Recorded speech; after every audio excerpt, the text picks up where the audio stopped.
Hey everybody, it's Matt from Mutant Horror Movies, and welcome to day 9 of my 31 Days of Horror. Today I'm bringing you an awesome film from 1985. I love this movie.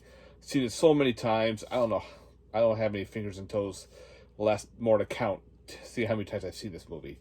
It's a great little anthology, and it's kind of like not really an anthology, but it is, because there are stories based on and around a particular feline. And the movie I'm going to be talking about, of course, is Cat's Eye, done by Stephen King. Now, excuse me, Cat's Eye has like these 3 stories, but they're all centered around this cat. In the first story, we have this gentleman who wants to quit smoking. He's tried the gums, he's tried the patches, he's tried all the different types of products, but can't break the habit. And his family wants him to stop, he's trying.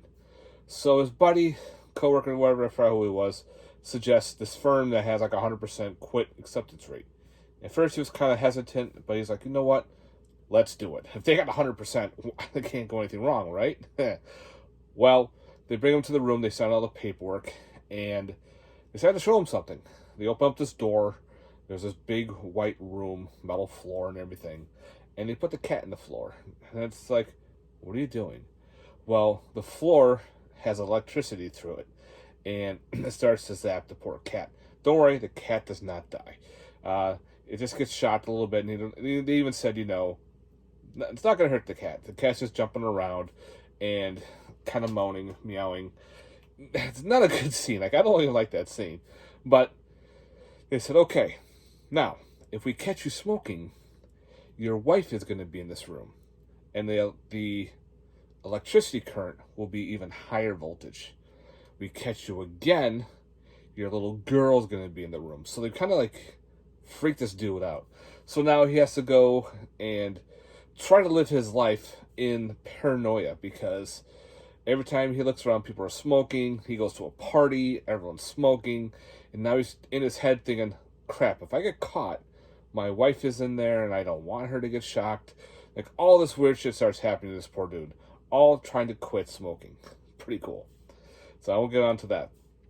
The second story, the cat ends up at this almost like a Vegas type style facility where this rich dude caught his wife cheating with like the tennis pro, and he gets captured and everything, and this dude's pissed because he loves his wife, but he loves all his stuff.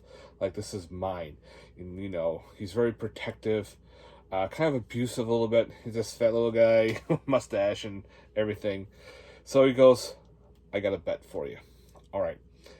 If you win this bet, I'll let you go free. You can have my wife, do what you want, but if you complete this bet. And of course, the guy decides, well, what is it?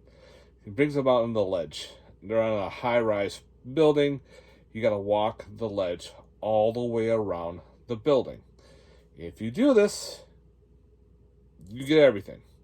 So, of course, the guy's a little hesitant because the ledge way is maybe 2-3 feet. It's very short. It's like the foot, maybe not. Maybe it's a little shorter than that. But anyway, it is tight. So the wind is drafting, there's birds in the way, and of course the crazy dude is doing anything possible to make this guy fall. So, of course, the cat's involved because, he picks up the cat. He's holding on to it, saying, the cat's introduced to the next story with him. So we got that going on. So, we all know, if we've seen this movie, we all know what happens. Fantastic. Cat runs away. So now the cat is now on a mission. He sees like this TV, and he sees this little girl saying, please come help me. It is after me. So Cat finally figures out that he must find this little girl. The little girl is played by Drew Barrymore, who also has done Firestarter, which was another Stephen King film, and pretty much saved this little girl from an evil little troll that lives in her walls. And this troll's here to pretty much steal her breath. That's what the little trolls do to little kids. And at first, the parents are like, well, we don't need another animal. We already have a bird. The girl's like, I want this cat. This cat's going to save me. Everything possible. And of course, they're all hesitant. And, things start happening. And when, things are starting to get broke, the cat's to blame. The bird is end up dead. They thought, oh, it's a cat. Cats eat birds. So, of course, the parents are kind of like, we don't want this cat anymore. We'll do anything possible to get rid of this cat. But the cat is very determined to get to the little girl to save her from this evil troll when it comes out.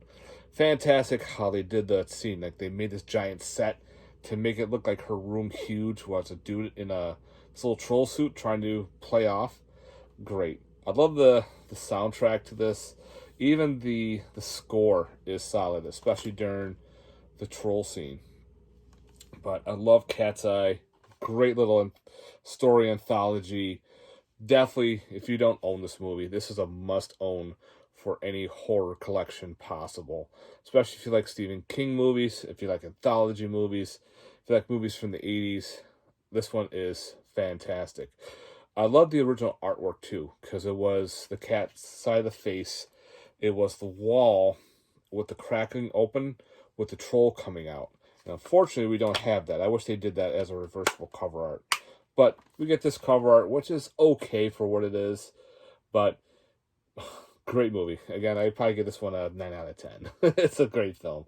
So you guys, I highly recommend checking out Cat's Eye from 1985 if you've never seen it.